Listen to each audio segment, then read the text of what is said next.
औज़ुबिल्लाहिमिनश्शैतानिर्रजीम बिस्मिल्लाहिर्रहमानिर्रहीम रब्बि इश्रह ली सदरी व यस्सिर ली अमरी वहलुल उक़दतम मिन लिसानी यफ़क़हू क़ौली।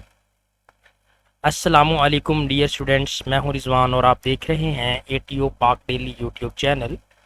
मैं आपको इजी मैथ सॉल्यूशन सीरीज़ में खुशामदीद कहता हूं।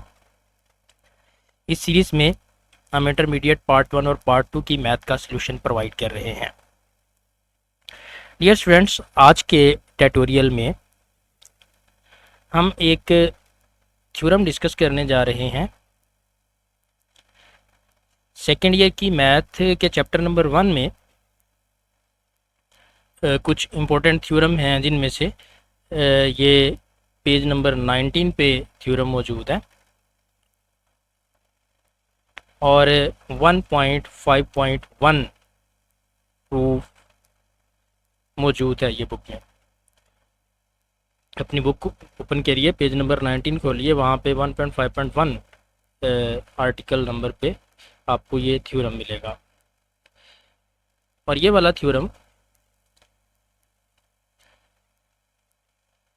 एग्ज़ाम पॉइंट ऑफ व्यू से बहुत इम्पोर्टेंट है। ये लॉन्ग क्वेश्चन के तौर पे इम्तहान में आ सकता है।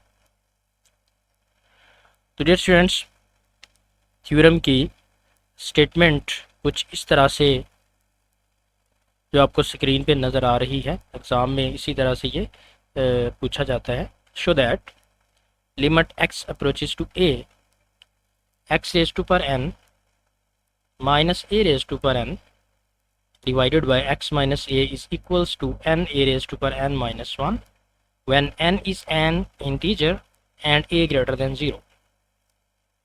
That is a statement of this theorem. Now we have to prove. इस थ्योरम को प्रूव करने से पहले हमें कुछ बेसिक छोटे छोटे पॉइंट्स हैं जो कॉमनली हम यूज़ कर चुके हैं प्रीवियस क्लासेस में, उन्हें एक दफ़ा थोड़ा सा रिवाइज करवा दूं, जिन्हें मैं यहाँ पे प्री रेक्विजिट्स का नाम देता हूँ। प्री रेक्विजिट्स मीन ये चीज़ें अगर आपको आती होंगी तो आप स्पेसिफिक थ्योरम को इजीली सॉल्व कर सकेंगे। इसमें सबसे पहले नंबर पे एक फॉर्मूला है, x रेज टू पर n minus a raise to पर n is equals to x minus a।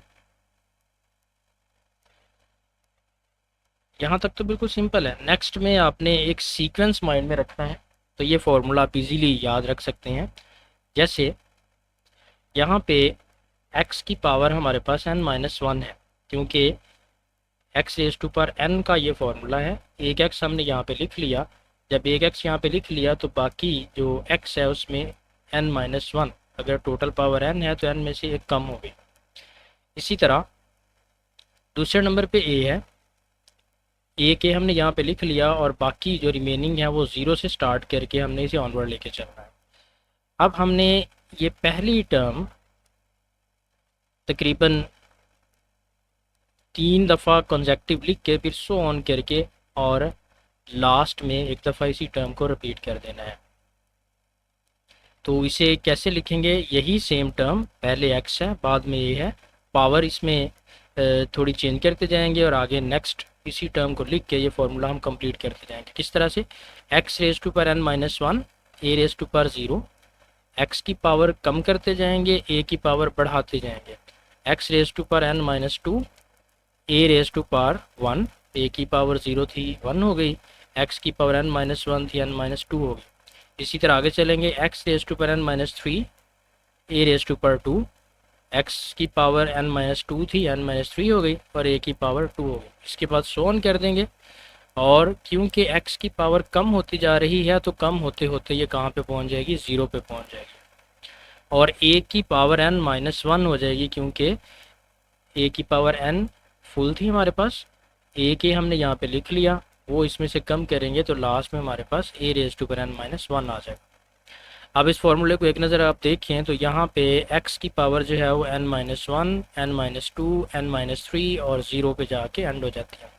इसी तरह इसके अपोजिट a की पावर रिवर्स यहाँ से हम लेके जाएंगे n माइनस 1 और उसके बाद 2, 1 और 0, ये कम होती जा रही है। एक्स की पावर आपने n-1 से स्टार्ट करके इसे रिड्यूस करते जाना है और a की पावर 0 से स्टार्ट करके इसे आपने बढ़ाते जाना है। और x की जो इसमें हाईएस्ट पावर आएगी n-1 आएगी और लास्ट में a की जो हाईएस्ट पावर आएगी वो n-1 आएगी। इस तरह से आप इस फॉर्मूले को इजीली याद रख सकते हैं। इसके बाद एक छोटा सा कॉन्सेप्ट है जिसमें देखें आपके पास अगर हर टर्म 1 हो तो जितनी टर्म्स की तादाद होती है उतना ही उनका सम होता है। जैसे आपके सामने 3 टर्म्स लिखी हुई हैं और हर टर्म जो है वो 1 है, अब इनको ऐड करेंगे तो 3 ही आंसर आएगा। इसी तरह यहाँ पे अगर 4 टर्म्स लिखी हो तो 4 आंसर आएगा, 5 टर्म्स इस तरह हो तो 5 आंसर, सम इनका 5 होगा। इसी तरह अगर हमारे पास इनकी तादाद n हो तो इनका सम n होगा। ये वाला छोटा सा कॉन्सेप्ट भी हमारे इस थ्योरम में यूज़ होगा। इसके अलावा पावर्स बेसिस इक्वल हों तो पावर्स मल्टीप्लिकेशन में ऐड हो जाती हैं और डिवीजन में सब्ट्रैक्ट हो जाती हैं। अगर बेसिस इक्वल हों तो डिवीजन की फॉर्म में पावर्स जो हैं उन्हें माइनस करते हैं और अगर बेसिस इक्वल हों मल्टीप्लिकेशन की फॉर्म में हों तो पावर को प्लस कर देते हैं। इसी तरह अगर सेम नंबर मल्टीप्लाई हो रहे हों, इनकी पावर भी सेम हो तो पहले पावर्स को ऐड करेंगे और पावर को ऐड करने के बाद वो इस तरह डबल पावर 2m बन जाएगा। इसे a⁻m का होल स्क्वायर भी लिख सकते हैं, लेकिन इस स्पेसिफिक थ्योरम में हमें a⁻2m रिक्वायर्ड होगा। चलिए डियर स्टूडेंट्स, यहाँ से हमारा प्रॉपर थ्योरम स्टार्ट हो रहा है। इसे आपने जब एग्ज़ाम में ये क्वेश्चन आएगा तो इस तरह से यहाँ से आपने स्टार्ट करना है। जो प्री रेक्विजिट्स हैं वो सिर्फ इसे अंडरस्टैंड करने के लिए, इस कॉन्सेप्ट को क्लियर करने के लिए हमने डिस्कस किए हैं। उसका सॉल्यूशन में लिखने की ज़रूरत नहीं है, सॉल्यूशन में उनका कोई काम नहीं है, लेकिन आपके माइंड में होने चाहिए। बैक एंड पे आपके माइंड में होंगे तो आप ये थ्योरम इजीली प्रूव कर सकते हैं। इस थ्योरम में डियर स्टूडेंट्स हमारे पास दो केस हैं, क्योंकि n is an integer, n एक इंटीजर है। इंटीजर जो है वो पॉजिटिव भी हो सकता है, नेगेटिव भी हो सकता है, लिहाजा हम दोनों केसेस ही इसमें डिस्कस करेंगे। Case 1 suppose n is a positive integer, इसी तरह सेकंड केस में जाके हम देखेंगे if n is a negative integer और a ग्रेटर दैन 0 है। लेफ्ट हैंड साइड हम इसकी लेफ्ट हैंड साइड से स्टार्ट करेंगे। Limit x approach to x raise to power n minus a raise to power n divided by x minus a। अगर हम इसमें direct limit put करते हैं तो डियर स्टूडेंट्स देखें, अगर हम इसमें यहाँ पे डायरेक्ट लिमिट पुट करें तो ये हमारे पास a raise to power n बन जाएगा। यहाँ पे अगर हम x की जगह a पुट कर दें तो ये हमारे पास बन जाएगा a raise to power n।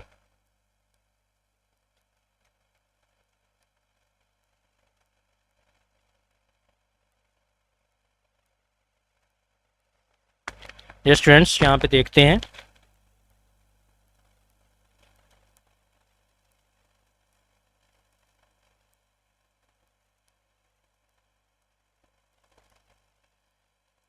और a raise to power n जब बिल्कुल सेम होंगे तो ये कैंसिल आउट हो जाएंगे और ये हमारे पास बन जाएगा 0/0 फॉर्म।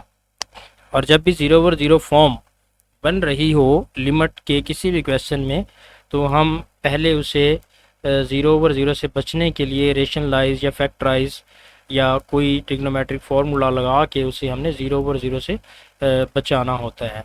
तो अब हम इसे 0/0 से बचाने के लिए जो हमने प्री रेक्विजिट डिस्कस किए, जो फार्मूलाज प्रीवियस स्लाइड में हमने देखे थे, उनका सहारा लेंगे।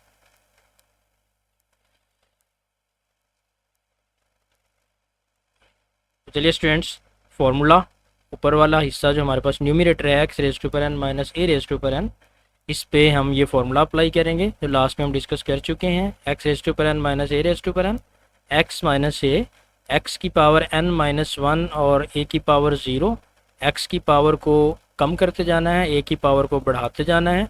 3 टर्म्स पहले लिखनी है और उसके बाद आखिरी टर्म लिखनी है। एंड पे जाके x की पावर कम होते होते 0 हो जाएगी और a की पावर बढ़ते बढ़ते n-1 हो जाएगी। चलिए डियर स्टूडेंट, नेक्स्ट स्टेप में न्यूमरेटर की जगह x raise to power n minus a raise to power n इसके इक्वल है, तो यहाँ पे ये इसका फार्मूला लिख दिया और डिनोमिनेटर एज इट इज़ ही आ गया। अब यहाँ पे डियर स्टूडेंट थोड़ा सा गौर करें, x माइनस a और x माइनस a दोनों सेम है तो ये दोनों कैंसिल आउट हो जाएंगे। x माइनस a और x minus a cancel out हो गया बाकी जो हमारे पास रिमेनिंग बचेगा उसे एज इट इज़ हमने यहाँ पे लिख देना है, सेम एज इट इज़, बगैर कुछ चेंज किए ये दोनों कैंसिल करके बाकी हम नेक्स्ट स्टेप में लेंगे। अब हमने इसमें लिमिट अप्लाई करनी है। लिमिट अप्लाई करेंगे तो जहाँ जहाँ हमारे पास x है वहाँ वहाँ a आ जाएगा। तो यहाँ पे a रेज टू पर n minus one, a raise to पर ज़ीरो एज इट इज़, इस x की जगह a पुट करेंगे तो a रेज टू पर n minus two, a raise to पर one as it is, plus a raise to पर n minus three, a raise to पर टू एज इट इज़। इसी तरह x की पावर ज़ीरो है, यहाँ पे a रेज टू पर ज़ीरो हो गया और a रेज टू पर n minus one as it is आ गया। अब हमने प्री रेक्विजिट में डिस्कस किया था, अगर बेसिस इक्वल हो तो पावर्स ऐड हो जाती हैं और किसी की पावर भी ज़ीरो हो तो आपको पता है वो वन के इक्वल होता है। तो इसी तरह हमने यहाँ पे ए रेज टू पर n minus one, a raise to पर ज़ीरो वन के इक्वल हो गया। बेसिस इक्वल हैं, पावर्स को ऐड कर दिया, यहाँ भी बेसिस इक्वल हैं, पावर्स को ऐड कर दिया है और ये ए रेज टू पर ज़ीरो वन के इक्वल हो गया। अब पावर्स को प्रॉपर जितना सिंप्लीफिकेशन हो सकती है उनकी सिंप्लीफिकेशन कर देनी है। ए रेज टू पर n माइनस वन को वन से मल्टीप्लाई करेंगे तो एज इट इज़ आएगा। ए रेज टू पर n minus to minus plus one करेंगे तो ए रेज टू पर n माइनस वन आएगा। इसी तरह माइनस थ्री प्लस टू करेंगे तो ये भी ए रेज टू पर n माइनस वन बन जाएगा और यहाँ भी ए रेज टू पर n माइनस वन को वन से मल्टीप्लाई करेंगे तो सेम यही आ जाएगा। अब डियर स्टूडेंट इस पर गौर करें, यहाँ भी आपको ए रेज टू पर n माइनस वन नज़र आ रहा है, यहाँ भी ए रेज टू पर n माइनस वन नज़र आ रहा है, यहाँ भी ए रेज टू पर n माइनस वन है, सारे ही ए रेज टू पर n माइनस वन ही हैं। तो हम ए रेज टू पर n माइनस वन को कॉमन ले लेंगे। जब ए रेज टू पर n माइनस वन कॉमन आ जाएगा तो बाकी सारी टर्म्स हमारे पास वन बन जाएंगे। अब डियर स्टूडेंट्स इन वंस की तादाद हमें नहीं पता, हम इन्हें कहेंगे कि इनकी तादाद जो है वो n है, तो हमारे पास इनका सम जो है वो n आ जाएगा। जैसे लास्ट स्लाइड में हमने डिस्कस किया था, जितने वंस होंगे उनका उतना ही सम होगा और अगर इनकी तादाद n है तो इट मीन इनको सम करने से n आंसर आएगा। अब इसको थोड़ा सा रीअरेंज करेंगे तो हमारे पास n ए रेज टू पर n माइनस वन आ जाएगा और यही हमारी रिक्वायर्ड राइट हैंड साइड है। तो ये बिल्कुल सिंपल सा छोटा सा प्रूव है डियर स्टूडेंट्स। अब इसका हम केस टू देखते हैं। केस टू में क्या है, suppose n is a negative integer. अगर n नेगेटिव है तो हम n is equals to minus m put करके देखेंगे कि इस प्रूव में क्या इफेक्ट पड़ता है। अगर हम n की जगह माइनस m पुट करते हैं तो हमारे पास कुछ इस तरह की फॉर्म बनेगी और अब हमने इस फॉर्म को प्रूव करना है। इसकी लेफ्ट हैंड साइड से स्टार्ट करते हैं। Left hand side limit x approaches to a, x raise to power minus m minus a raise to power minus m over x minus a, और ये हमारे पास 0 ओवर 0 फॉर्म बनेगी। उसी तरह अगर हम x की जगह ये पुट करेंगे ये दोनों सेम हो जाएंगे, कैंसिल आउट होकर 0 हो जाएंगे, नीचे भी a माइनस a करेंगे तो 0 हो जाएगा। अब 0 ओवर 0 से बचने के लिए हम इसे फैक्टराइज की फॉर्म में फैक्टराइज करेंगे ताकि 0 ओवर 0 से बचा जा सके। उससे पहले हम इसे पावर में जो माइनस है उसे पॉजिटिव करने के लिए फ्रैक्शन में ले जाते हैं। 1 over x raise to power m minus, यहाँ भी पावर में माइनस है, इसे भी फ्रैक्शन में ले जाएंगे ताकि ये जो पावर है वो पॉजिटिव हो जाए। इसके बाद ये स्टूडेंट्स जो हमारे पास न्यूमरेटर है उसका एलसीएम लेंगे। सिंपल न्यूमरेटर का हमने एलसीएम ले लिया, x raise to power m minus a raise to power m बन गया और a raise to power m इस वन से मल्टीप्लाई हो गया और x raise to power m इस वाले वन से मल्टीप्लाई होकर ये फॉर्म बन गया। अब हमने इसे रीअरेंज करना है, x raise to power m पहले होना चाहिए, ए रेज टू पर m बाद में होना चाहिए। तो हमने इसे सिर्फ रीअरेंज कर दिया, बाकी सारी टर्म्स एज इट इज़ हमने यहाँ पे लिख ली हैं। इसी तरह अब इसमें जो न्यूमरेटर है वहाँ से हम माइनस कॉमन ले लेंगे। न्यूमरेटर से माइनस कॉमन ले लिया और हमारे पास एग्जैक्टली यही फॉर्म बन गई जो हमारी लेफ्ट हैंड साइड में हमें रिक्वायर्ड है।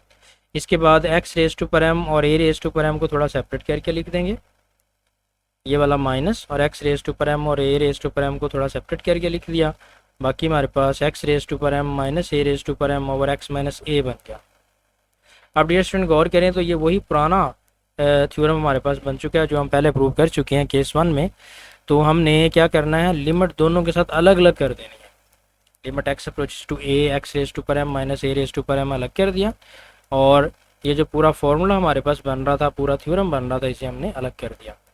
अब ये पहले हम प्रूव कर चुके हैं, उसी का रेफरेंस देते हुए इसको हम m a raise to power m minus one बना देंगे और फर्स्ट वाला जो है इसमें डायरेक्ट लिमिट पुट कर देंगे, x अप्रोचेस टू a है, इस x की जगह a आ जाएगा, बाकी ये सारा सेम एज इट इज़ नीचे शिफ्ट हो जाएगा। और ये जो हमने लास्ट में प्रूव किया था उसका यहाँ पे रेफरेंस देते हैं, limit x approaches to a x raise to पर n minus a raise to पर n over x minus a is equal n a raise to पर n माइनस 1। इसकी बेस पे हम यहाँ भी क्या करेंगे, m a raise to power m minus 1 कर देंगे इसे। अब इसे मज़ीद थोड़ा सा सिंप्लीफाई करने की ज़रूरत है, क्योंकि इसमें a एक से ज़्यादा है, तो उन सारे a को एक जगह इकट्ठा करके a को जो है वो a की सारी पावर्स एक जगह कंबाइन कर देंगे। -1 over a raise to power m minus a raise to power m a raise to power m minus 1। अब इन दोनों को जब हम बेसिस इक्वल हैं तो पावर्स को ऐड करेंगे, ये बन जाएगा a रेज टू पर 2m। अब a की पावर m माइनस 1 है और नीचे a की पावर 2m है, जब इसको हम कंबाइन करेंगे तो ये बन जाएगा a की power m minus 1 as it is, और नीचे वाला 2m ऊपर जाके -2m बन जाएगा। डियर स्टूडेंट्स, -2m और +m -m, और यही हमारी रिक्वायर्ड राइट हैंड साइड है। डियर स्टूडेंट्स, ये हमारे पास थ्योरम नंबर 1.5.1 था, जो पेज नंबर 19 पे आपके टेक्स्ट बुक में मौजूद है। इसे हमने कंप्लीट कर लिया है। अब आप इसे जो है अपने रजिस्टर पे अच्छी तरह से नोट करके तो अंडरस्टैंड कर सकते हैं। अगर कहीं पे कोई स्टेप नहीं समझ आया तो वीडियो को पॉज करके या दोबारा से रिवर्स करके वहाँ से देख सकते हैं। फिर भी अगर कोई कन्फ्यूजन होती है तो कमेंट बॉक्स में आप अपना जो भी कन्फ्यूजन है, जो भी क्वेश्चन आपके माइंड में है, जो स्टेप नहीं पता चल रहा, वो पूछ सकते हैं। आपको ज़रूर उसका रिप्लाई किया जाएगा। तो ये आप लोगों से रिक्वेस्ट है कि आप लोगों ने वीडियो को लाइक करना है, अपने जो फ्रेंड्स हैं उनके साथ शेयर करना है, और चैनल को सब्सक्राइब करना है। Thanks for watching. खुश रहें, हंसते मुस्कुराते रहें।